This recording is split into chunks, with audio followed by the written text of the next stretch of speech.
Okay, so we're going to go ahead and get started. Welcome everyone to Alumni Conversations Winter 2022. My name is Noor Yusufa. I am a graduate advisor in the Department of Global Health and also for our undergraduate programs. I am so glad to see you all here. It's been a great week of Visit Days activities, and we've got a great session scheduled for today. To our admitted students, I hope you've been learning a lot. I hope you've been taking in a lot of information, and I think this session will really bring, will almost bring everything full circle because there's still an event tomorrow, but the fact that you'll be able to hear from our alums, I think will be incredibly beneficial. I want to thank our panelists who you'll be able to meet in a few minutes. I want to thank Rabi Yunusa for being here. She's going to be our moderator. She's going to be awesome. And I want to give a special shout out to Basha Otto, who I've been working on all these events with. It's really because of her, everything has been really seamless. So thank you all for being here. Just some housekeeping rules. If you can please keep your audio muted for now until we get to the Q&A portion. Then you can unmute and go ahead and ask your question. Please feel free to use the chat box function to add your question. As soon as something comes up, please add it in the chat box and we'll make sure to get to it. So I believe that's all I have. Rabi, the floor is yours. Yeah, thank you so much, Noura Yusufa. Unbelievable. I used to sit on the other side of this conversation. Today, they asked me to moderate. So thank you. I do feel honored. And thank you from, from wherever it is that you're logging onto. I'm seeing some names and some locations. So yeah. And before we go too deep in, thank you for choosing, to come here, DGH, to be students at the Global Health. And thank you for being part of the program. And it looks like we have a lot of questions and a full agenda today. I'll tell you a brief history of the alumni conversations. This was started in around 2016 and under the tutelage of Noura Yusufa. And it's a quarterly thing, and alumni get to connect with other alumni, and they also connect with students that we have, and also incoming students. Like this quarter, obviously, people have been admitted, so those are part of the conversation, which is great. And you can, this is an opportunity for people to learn from each other, and also to learn the things that matter after school. So whether it is more school, or some work and where to work and all those complicated conversations that I used to dread and have anxiety about. And I think you do too. So those are the kinds of things that we'll be talking about today. Yeah, for the most part, like Noura said, please, if you have a question, put it in the chat, or, you can raise your hand and I will be happy to call on you so you can ask your question directly, and that should work well. It does for classes, so I am optimistic that it will. Some of our moderators are going to log off pretty not too long with us, so I will be prioritizing them to answer questions before they leave. So I will tell you who those are, and in no particular order, we are going to start by having some of our alumni on the panel introduce themselves. And so we will start from Courtney Jackson. Just a couple of minutes, tell us who you are, your program, what cohort year did you graduate from, what tracks, what position, what are you doing now? We want to know that. And tell us a bit about your work. So okay. Courtney. Got it. My name is Courtney Jackson, and my pronouns are she, her. I'm a 2019 graduate of the Global Health Program, specifically looking at policy and management. And currently, I work for the Dory Project, which is a UW Youth Care collaboration. Oh, no. It's on youth homelessness. Hold on. I'm in work right now. That's what you're hearing behind me. And then also, I'm a PhD student in the School of Education. So that's where I'm at. Thank you, Courtney. And that is how to work and play at the same time. And next we'll call on Mohamed Albirair. All right, thank you. Hi, everyone. My name is Mohamed Albirair. I am from Sudan. I was an international student. I graduated 2015 And now I'm a third-year PhD student in the implementation science program at UW. So I started about 3 years after graduating and getting my MPH. And aside from being a PhD student, I'm also a research assistant at the ICRC, International Clinical Research Center at UW. And I'm also a teaching assistant in the epidemiology department. And so, yeah, and that has been filling my schedule. But I told Nora that MPH holds a very special place in my heart, and I would love to convey how I feel about the MPH to all the incoming students. With that, thank you all. Yeah, we will come back to you shortly. Jeff, is Jeff on the call now? Jeff Bernson? Yep, he's right there. Yes. Yeah, thanks, Rabi. Jeff Bernson. I was in the 2003 cohort for the MPH program. It was then called the International Health Program, IHP, as we referred to it. So this is before global health. I think at that point, the school was just developing a global health program or department. So I might have even had a role in doing something to help that along as a research assistant. And then today I work for PATH, which is a Seattle-based not-for-profit organization, work in public health in 70 countries around the world. I'm the chief of programs and innovation, which means I get to manage a group of researchers, epidemiologists, technologists, and public health specialists who really focus on the health equity and also dismantling some of the barriers to health equity. And we obviously focus on that through a technology lens, health system strengthening approaches. So happy to be here. Thank you, Jeff. That sounds like Steve talking. Health system strengthening. Okay, and last but not the least, we have Kelly Kajumulo. Is she on the call? Lee is not here, but Lee is here. Okay, so Lee, take it away. Thank you, and congratulations as well to admitted students.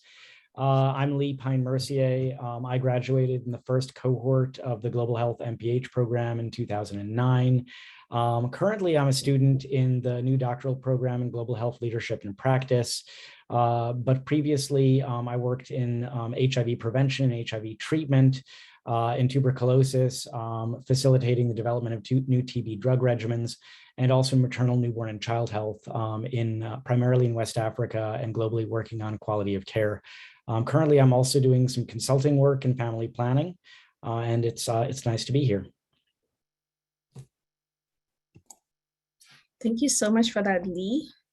And if Kelly isn't here, we can certainly start the questions and then we can reintroduce Kelly when she gets here.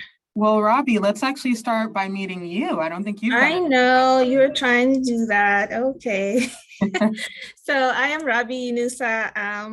I am also an alumni of the MPH Global Health program in the general tract. Me and Courtney were cohort sisters. Yes, and yeah, I have very good memories of Courtney. And we worked together as TAs and RAs while we did our 2-year program. It was very enriching. Currently, I work actually at the University of Washington, and I'm like, you know, kind of like faculty. Very humble to say that, but yes, so I have classes that I teach. I find enjoyment in that. I love people. I like being around people. I talk a lot. That's good for me in my mind. So yeah, so that's what I do now. That is my current position and title. And yeah, not too interesting. So I hope that suffices. But one of the questions that I want us to go over is, it's very popular. And I had that same question when I was in school. And it is, how do you know what to go into? So we are going to start that by time traveling and starting with Jeff. How did you know? Rabi, could I clarify, when you say how do you know what to go into, what do you mean specifically? So after school, how do you know what field to go into? How did you get that first job or the one that you enjoy? Yeah, it's a good, deep, broad question. I have to say I'm always in awe of folks who come into these programs and know exactly what they want to do. We certainly, in my cohort, had a group of people who were laser focused and knew where they wanted to end up. I wish I could say I was one of those people. I was definitely not. In fact, I did a master's before I ended up in the MPH program. I did an MPA over at the Evans School of Public Affairs, and started taking courses in IHP at the time, and just kind of gravitated over there. And luckily, they made space for me. And I think that for me, I was coming kind of back to health. I had done some time in the Peace Corps, and it had worked for the Ministry of Health in Honduras at the time. And I think I even remember coming from that experience wondering if I was ever going to work in health again. But I think I really started to see some avenues open up when I went over to the Global Health Department. And really, I treated the MPH program as a kind of a testing ground to really just try out a lot of different things. I think over the 2-year period, I might have done 4 internships or something like that, which was quite a bit on top of being a research assistant. And I think I even had a part-time job as well. I know I had a part-time job. And so those internships kind of allowed me to really get the practical hands-on experience of feeling what this work would be like in country. And there was a lot of variety, but that really helped sort of guide me towards a lot of things that I didn't like doing, and then ultimately recognizing that there were certain aspects of health system strengthening and quite frankly, just people management that I enjoyed. Thank you, Jeff. So I am hearing some things about something in the field that you learned that wasn't taught in class. So with that, we're going to ask Lee to tell us, what did you think that you learned in the field that you didn't learn in class? And in the end, it like paid off. Sure, things learned in the field and not in class.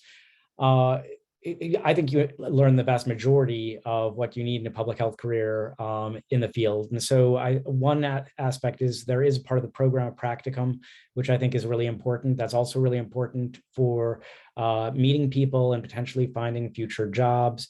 But everything about, in fact, the MPH program is focused on scientific population health, scientific methods, how do you conduct research, but there's a lot of other skills around how to collaborate with people, how to communicate effectively with people.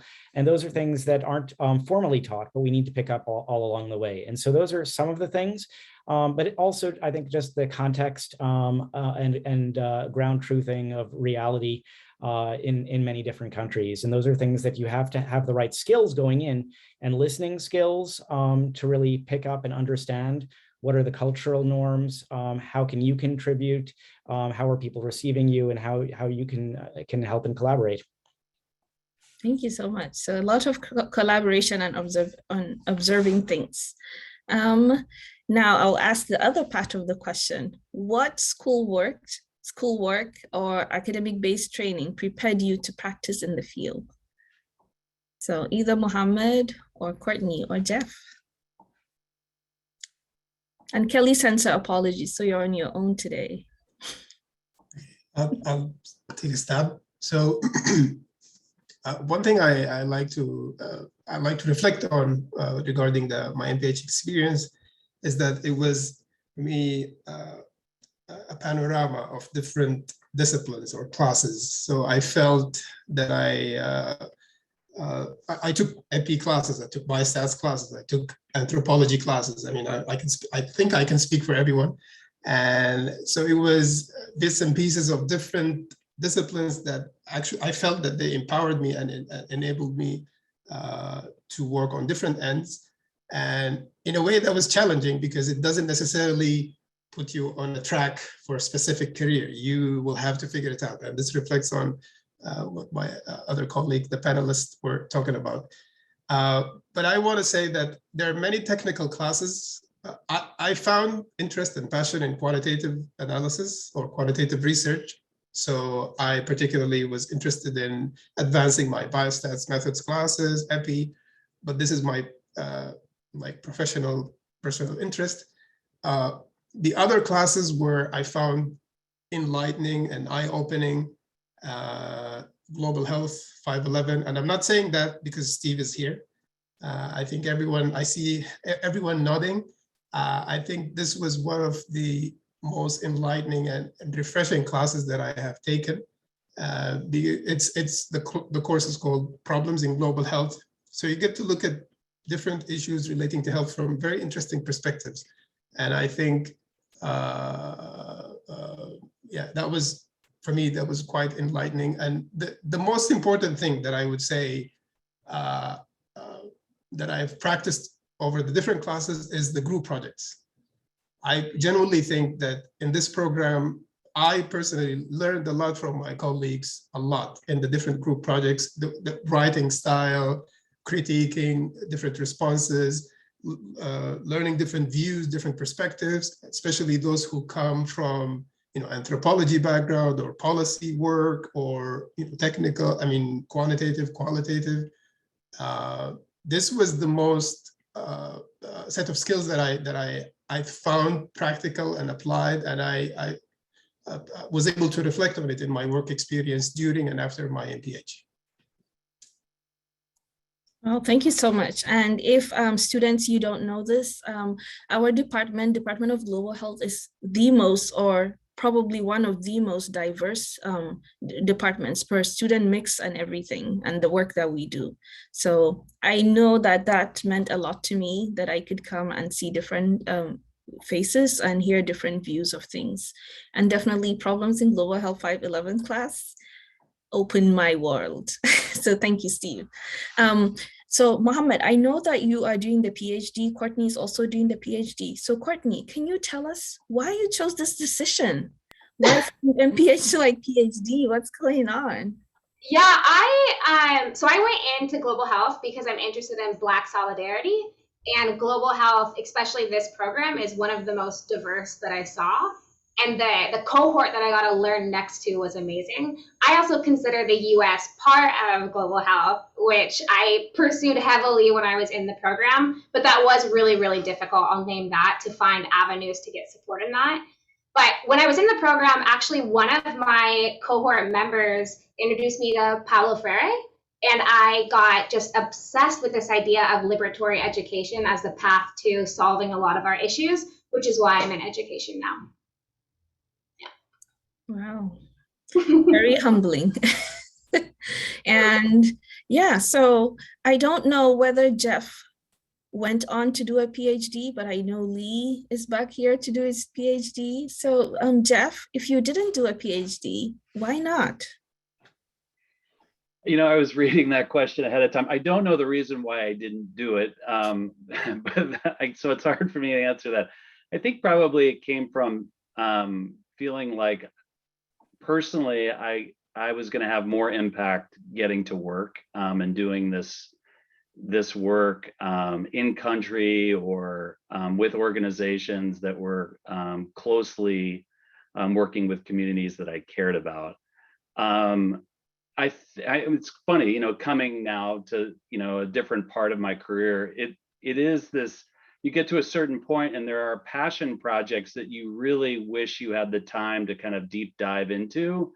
And I know I've talked to Lee about this too, but it's like that doing that PhD would allow me to kind of take that time, right? And dive a bit deeper into some of the things that perhaps the groups that fund us today aren't that interested in, but create that time. So it hasn't been part of my path, but I haven't counted it out quite yet.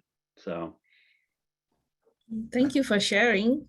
I know that I did think about the PhD. I did try to pursue the PhD, but also personally in my life and the things just happening around me, you know, all kinds of roller coasters, and everybody telling me like, we don't know if you do need a PhD. So yeah, when I didn't get in, I was like, this is mercy. I accept it. And you know, and I moved on from that. Then another thing is, I know that for example, me and Courtney did a lot of TA-ships and RA-ships. You know, it helped us to fund our schooling and make a bit of money on the side, and that was good. But Mohamed, I heard like a lot of jobs on the side, like you're just telling us this and that and that. So I'm curious. So I want both of you to answer this, please, Courtney and Mohamed. Like, how many hours should people work while they're in grad school? Should they even work? Like, what do you think? Because I'm currently working, that's a hard, I would say, if you can make it work within your classwork, it's worth it. So like my entire job, all my classwork is also my job. So it goes together really, really well. And also I didn't have a lot of funds to rely on. And so it was necessary. And I think for a lot of students, it's just not an option, whether to work or not. That being said, I actually feel like the most I learned was outside of the classroom. Like there were really amazing, I remember Steve said in one of the classes that the budget is the soul of an organization. And I have legitimately never forgotten that. Not that that should be the one thing I held on to, but it's critical. Like it's like the bedrock of my social justice approach to project management. But that being said, being a TA taught me everything. It made me know I wanted to be a professor. I got to get closer to people like Rabi. I got to talk with students in like a dialogic way. So I wouldn't change it, but it does, it makes it really hard. It leads to burnout. In your free time, you could be doing something like resting instead of working. So I would just balance it and see if it's necessary for you. Mm-hmm. Well, Caro, who is in the audience today, is saying being an RA and TA was such a wonderful experience. So thank you for that, Caro. Yeah. So I would open the floor to questions, starting from Noura. Yeah, thank you so much, Rabi, for leading this conversation. I had a quick question before we open it to the audience, and I wanted to talk about networking and mentorship, especially from Jeff. I mean, you've been out in the workforce a very long time, so I was curious if you can talk to our current students and our admitted students about how you networked or how you found a mentor, how students can utilize more senior folks to make connections. If you can talk briefly on that. Yeah, happy to. So two of my mentors are on the call, actually. So Steve was actually my thesis advisor. I'm sure if he hasn't forgotten that, he wants to forget it. But and then Marianne Mercer also was a mentor for me as well. And while it was still around, I worked for an organization called Health Alliance International and did some work with them. Of course, that presented a number of opportunities just to get to know people through their networks. Now it's so much easier, you know, because we're all so much more linked. You can do your research on everyone else's LinkedIn channels and sources, et cetera. And I really feel like today's students can just target, a lot of it for me was trial and error, just to see where personalities and interests meshed. And I think today, now reflecting back, you can do a lot more groundwork to figure out where those interconnections are, and then your network can expand. That said, there's also the aspect of your cohort too, which I think Courtney and others have mentioned this. It's like you go through this 2-year intensive process with people and they become close to family, and then sometimes you grow apart, and then what happens, I think, in your career is you then grow back together, because you hit certain points in your career where all of a sudden you're starting to look around and you're realizing that your cohort is running certain agencies or certain departments or faculty somewhere. And that common experience really is helpful in not just opening up doors for the next job. I mean, that is important, but I think just seeking guidance and advice and helping direct you. Your next career move is never really your last. You're always sort of looking out there for where your passions are going to take you. And you need a pretty large sounding board of trusted advisors to help guide that.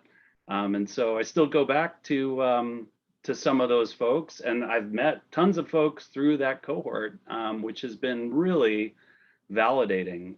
So yeah, I hope that's useful.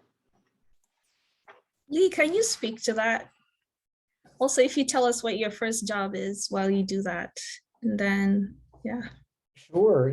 Just on the networking piece, the cohort is really important, and the admitted students come with such a diversity and range of experience to the program that you'll find you'll be able to leverage them and learn from them to a great degree. I'll give one example, building on Jeff's comment about people that you work with that will suddenly come back. And so I worked with James Chiari, who is a researcher in Kenya on my thesis research for the MPH.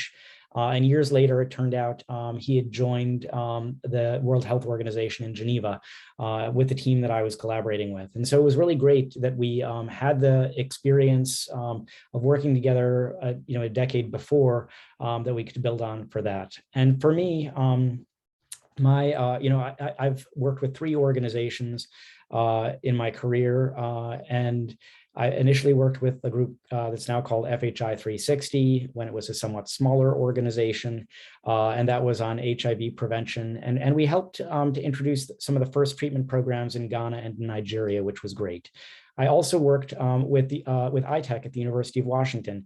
And similar to what Mohamed said, there are numerous centers that are affiliated with the Department of Global Health that are actually doing work. And so you can actually build a career within one of those centers. Some of them are research focused, some of them are practice focused. ITech is another one of them.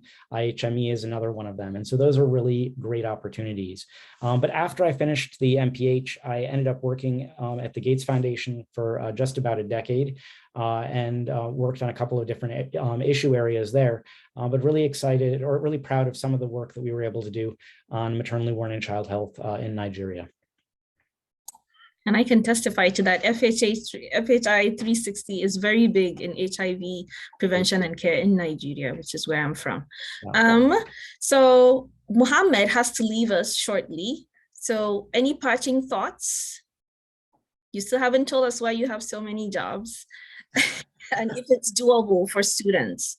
So maybe they want to know, can I do this in my first year? Can I do this in my second year? So maybe if you tell us that, and then you can, you can leave and we will be like, yes, we had Mohamed today. I would argue that I'm not the best person to advise on this, because until this day, I have a busy schedule. I'm working, I'm overworking. So, but I'm trying my best to balance. For some reason, during the master's experience, things were much reasonable, even though I was TAing as well. I TA'd for a whole year. And I don't know, is it the workload? Is it the PhD? Or am I getting older? I don't know. For now, yes, I am TAing, I am RAing, and I'm also working on other projects. I would say, I mean, work will never end. There will always be something to be done, and the higher position that you hold, the more the responsibilities will be. So I think at every stage in one's career, one should look at their priorities. Are you focusing on learning, developing skills, learning the conceptual, frameworks and tools? Or are you more interested in applying what you have already learned and seeing how it plays out in the real world? Because, when we get a degree, we tend to see the whole world in structures, but when we go to the field, we see how things fit. We perceive all the nuances and all the, the things that drive new other questions. So I think at every point, in my experience, I tend to take a lot of classes. I don't recommend that. because one should focus on their own mental health, focus on building your hobbies, your interests, make time for other things in your life. And I just wanted to make a quick comment on networking. So when we think of networking, the first thing that people usually think of is faculty or researchers or other institutions. That's definitely true. But I want to say that your own colleagues, your own cohort is a huge resource, is an important network. Reflecting on my experience, when I graduated, I went back home to Sudan and worked with the Ministry of Health. After a year, I was seconded to the Global Fund in Sudan.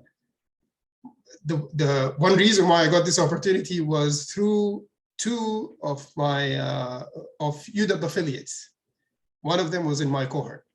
When I applied to the PhD, one of them was in my cohort in the master's program, but he was a year ahead of me. He was one of the people who also recommended me to the program. When I applied for my RA-ship, another colleague of mine also recommended me. So just building on what my colleagues were saying earlier, think about your own cohort, think about your own connections within your cohort. And going back to the time management, yeah, at every stage in your career, focus on your priorities. In the first year, I think everyone would be interested in taking the required classes.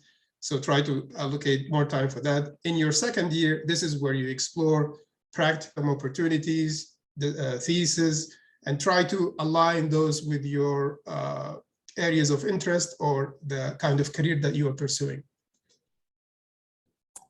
Oh, thank you so much, Mohamed. I wish I had met you a long time ago.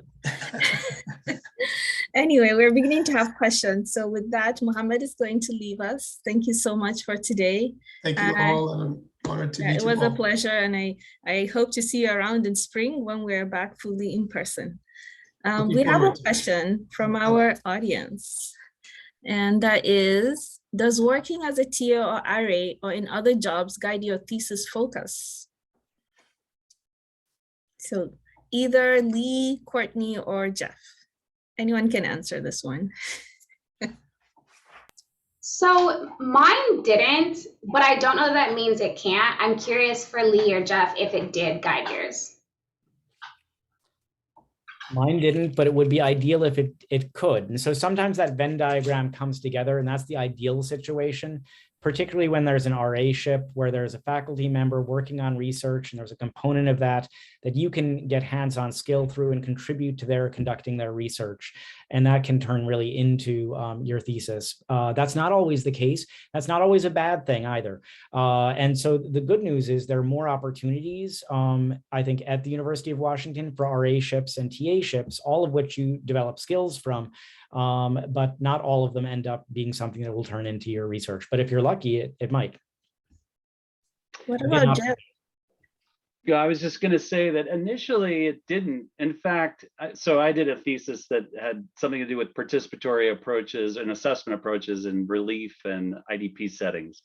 And it was focused obviously on not just global health, but development writ large. And it was very interesting then getting out of school and going to work for organizations that really didn't care about participatory approaches. And so it became a really interesting filter to use that to find organizations that did care and cared about that inclusivity, that voice, not necessarily developing hammers looking for nails, but really looking for solutions that are based in communities. And obviously, this perspective is seeing a really broad awakening now. And so it's very interesting going back to some of the roots of that work, now revisiting it 20 years later. So I feel like it's been a bit of a homecoming for me, because now these ideas took us forever, but are starting to catch a little bit more fire than previously. Well, thank you so much for that, Jeff. Well, I can tell you that mine did. From being a TA, I have never taught before, like how I would feel like pedagogically using like deliberate things to teach. I have never done that before. but I am just realizing that my whole life has prepared me to teach. You know, I'm one of 6 siblings. I grew up like in a big extended family household. Yesterday, I went on Google Earth and I was looking at our family home. I was like, wow, I never knew that it was this big, you know, where I started to grow up and then remembering things like that. So yeah, my TA-ship prepared me for this job, but my RA-ship prepared me for my thesis because I was an RA and I was on a, you know, HIV analysis project. And that was what continued to guide my thesis. And I remember going to, you know, talk to different people about that. And yeah, it became my thesis. And the work that I did as an RA was good, you know, for me, because we just got published in Journal AIDS, which is like a big deal. Yeah. So I think for me, it did, but it doesn't have to, and that's okay. You know, there are other things. And then one other thing that really helped is thinking about grades and GPA and how good you should be to do things. And Steve is reminding me with a question. He says, how important were grades or GPA to you during your MPH program? And how important are they now looking back? So I know I'm like obsessed with numbers. I'm a Taurian. I love nice numbers. So what about you guys? What did you think? We'll start with Jeff.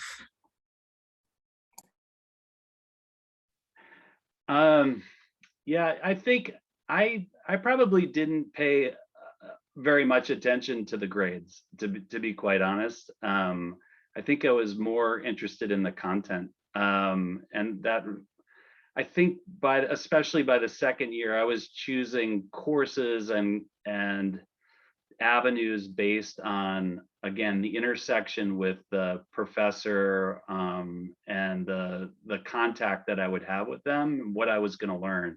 And that went down some very interesting avenues. It's not to say I'm sure I worked really hard, but I'm not so sure I was as interested in what the grade was going to be at the end of that. And that probably should be a different answer if you really do want to go on and from the MPH onto your PhD program. And I would bet that makes a huge difference there. That's not to say I did poorly, by the way. I think I did all right. Lee can answer next before Courtney comes back. Oh, here she is. Hi, Courtney. So I'll say, you know, I think most people who end up getting into the program are very self-motivated. And so I think I did well for grades. Of course, no one, subsequently in the work world, grades don't mean anything. I think the most important thing actually for me was there was a set of competencies. There was like a competency checklist for the entire program. And we were asked to self-assess our competencies compared to that checklist 2 times or 3 times during the MPH. And using that as a reflection tool, I identified some areas that were gaps where I wanted to build skills. So I think that was really the most important thing. But obviously no one cares about grades outside of academia. And then you just tell them you have the MPH from UW. That should be fine. Courtney, did that affect you going into PhD? Yeah, I mean, you need to have a good GPA to get into a PhD program. So that is true. But outside of that, yeah, I don't think, because at the PhD level, my grades don't matter. I mean, I don't even think we have grades at the PhD level.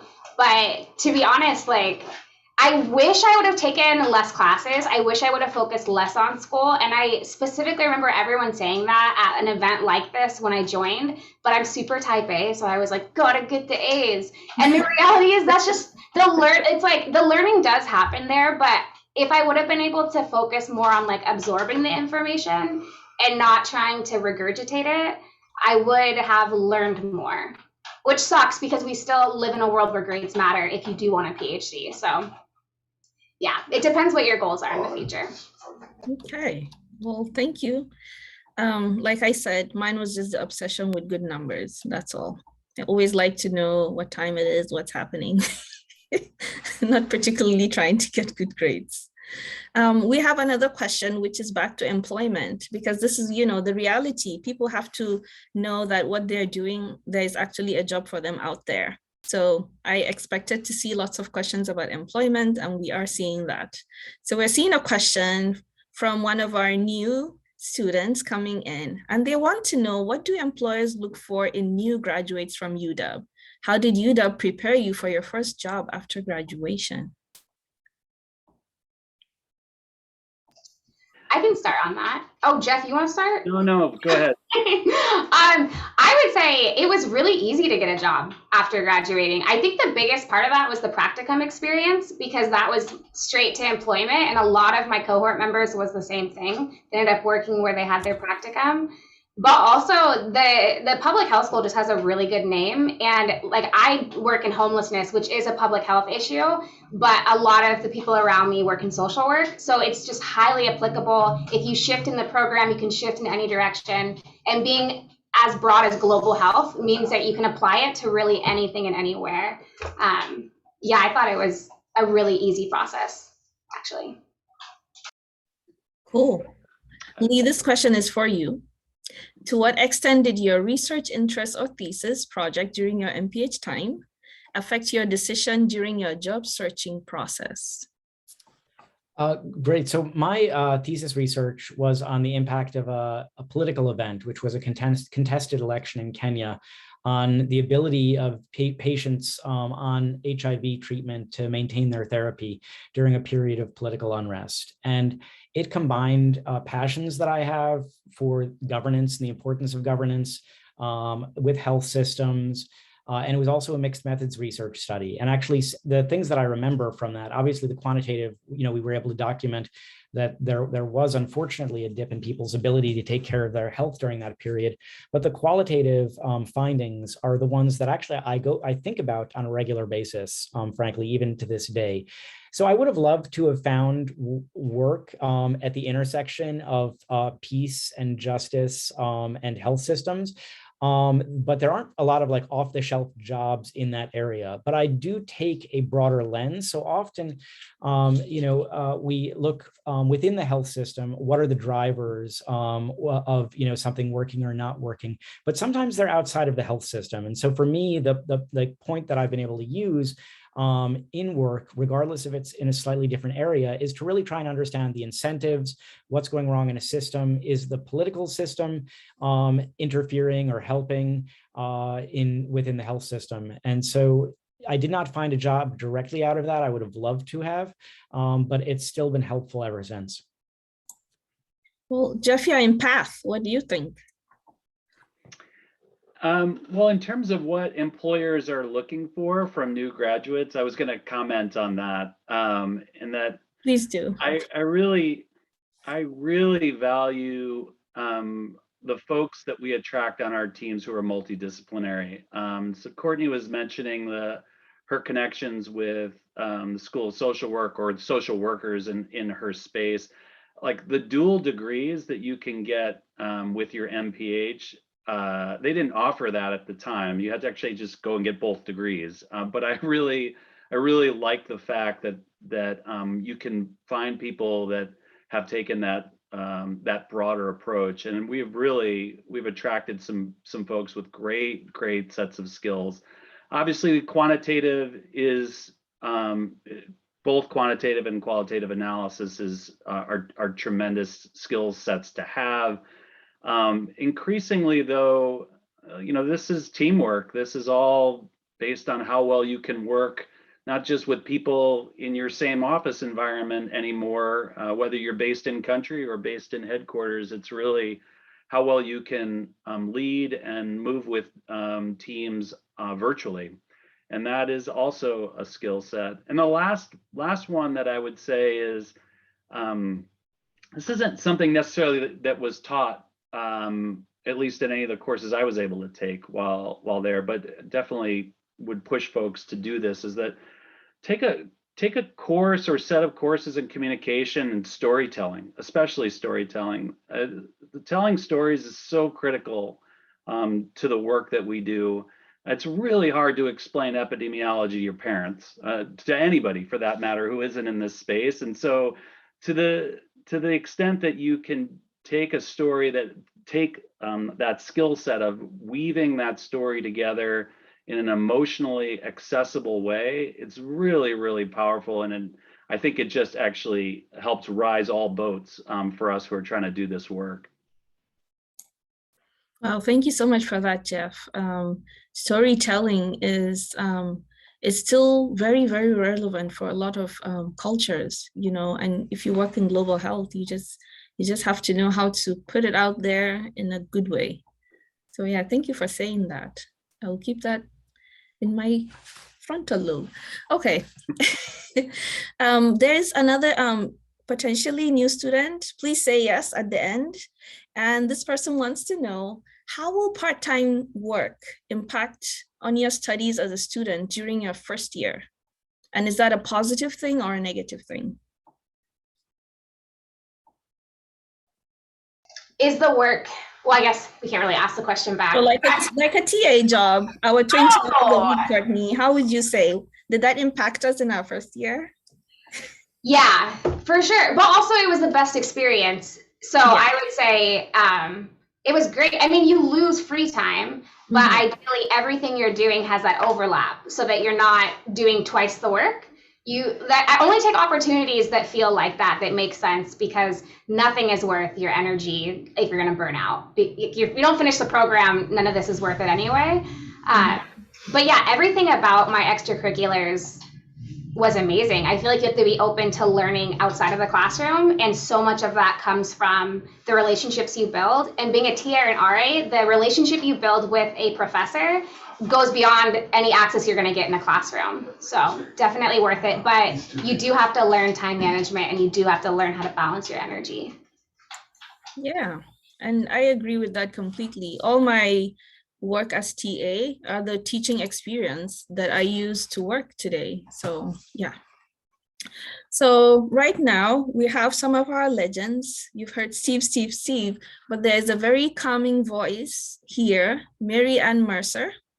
Although Mary-Ann Mercer did not teach us directly, but we watched a lot of videos that Mary-Ann Mercer created.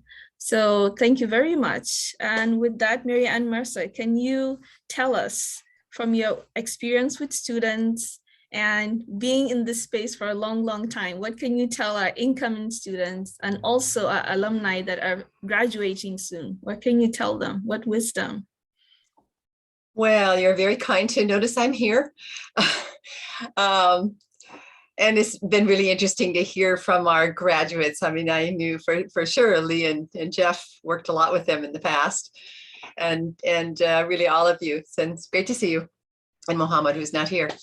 You know, I do think about this a lot because I've seen a lot of students come and go and go off and do great things. And really, I mean that sincerely. We've had, you know, we have so many good students here, and it just seems like somehow their experience it does some kind of transformation for almost everybody and what they can accomplish afterward. One of the things that I remember learning from my MPH, which was a few years ago, I was at Johns Hopkins for that, was the realization that at every step in your career, you need to take chances. You know, you need to take chances. You need to try to be as broad as you can in thinking about what you might do, what you might want to do, trying things out. You know, I had no idea. Well, when I finished my MPH, I went fairly shortly after that and did the doctorate. So for me, it was, I got to delay that process. I didn't have to think about it right away. But when I finished my doctorate, it was that set of, okay, now what do I do? You know, there's so many things I could do. And I think the staying open, just keeping yourself open to possibilities is really, you know, trying something out. Like I know Jeff tried out a certain, you know, particular kind of job for a while and decided he learned a lot, and then he went on to something else. And that kind of thing. I mean, I think it's a healthy way to it's not exactly planning your career, you know, in a way you're taking advantage of opportunities and seeing how they work. And sometimes they do, and sometimes they don't. But it's exciting to see a new group coming in every year. And it seems like, you know, somehow everybody finds things to do. I know it's been a real challenge for the recent students to be here, you know, trying to do all this during the pandemic. But, you know, it's really interesting to me. I've been working for a long time now in this some programs in East Timor. We had MPH students doing Timor work even during this pandemic. It was all done online, and it was fabulously helpful to our field projects because the skills were there, and with a lot of Zoom meetings, but that's the way it was. So nice to see you all here. Nice to see Nora and Steve and the rest of the gang.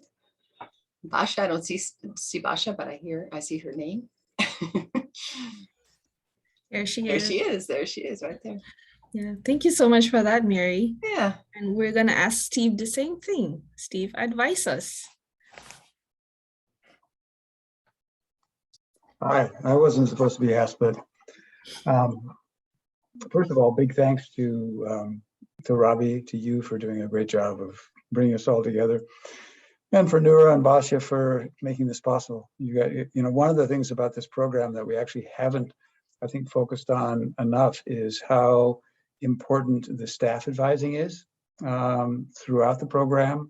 Julie Burnett, I think, is here as well, and we have the best staff advising of any MPH program I know. Of course, I don't know that many of them, but certainly a lot better than the one that I did. And it makes just a huge difference. And I actually would be interested to hear what people say about that. But just as a comment, you have selecting the 4 or 5 of all of you talking have made it just so abundantly clear why having a cohort like you makes such a huge difference in people's lives in a program. And ultimately what an MPH is sort of for a lot of people, a kind of transition point in one's life. And obviously you're going to gain competencies and skills and blah, blah, blah. But really what it's about are the kinds of things that you guys have so eloquently stated about what the value of a program like this is. So just a big thanks to all of you. You're very welcome, Steve. And if Julie Burnett can join the camera, I know that her advice went a long way, and students want to know what are the challenges that they should expect as global health MPH students? Well, I think everyone has done a really excellent job already in stating that. And I think it was Courtney who said most recently, just to really take time for oneself and make space. You have to make space in order to take care of your mind, your body, and to really learn and to be creative and to collaborate and all of those things. If you don't have space, then all of those areas will suffer. And I think it's pretty clear that everyone said here that the connections are really important, relationships are really important, taking care of yourself is really important, and we know that and somebody else said too, we have super high achieving students. Like, you're all going to come in, those of you who are going to be entering, you are going to be competing with yourself more than anybody. And so just to really, if you come here, we hope you do, to really make sure to always be kind to yourself and to focus on the experience, because the knowledge will come. Thanks for asking, Rabi.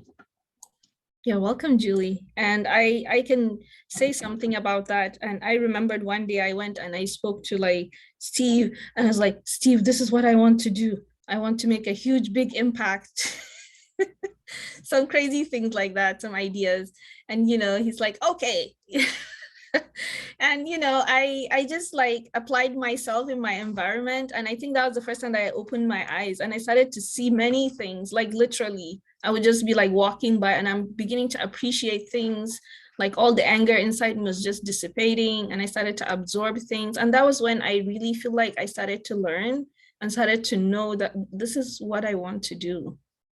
So I am extremely happy in my role right now. I don't miss the hospital. I don't miss, obviously I like when patients will say, thank you, Dr. Rabi, but I don't miss that. I can live without that. And every year I'm able to, travel and go and do work like I've always done. And I feel like that is enough.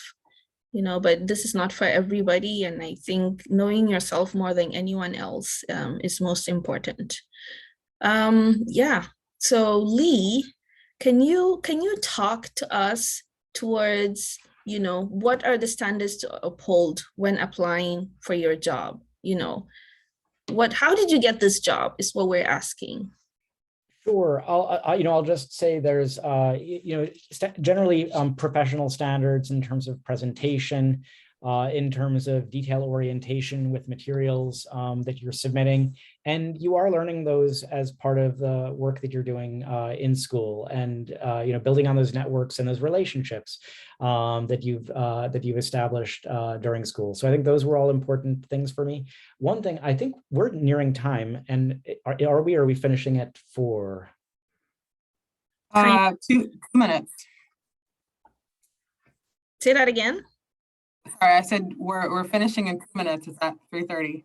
Oh yeah. So I just wanted to say there was a 10-year break, 11-year break between my 2 degrees. And I came back to the UW for the culture in the Department of Global Health, which was really positive and really supportive.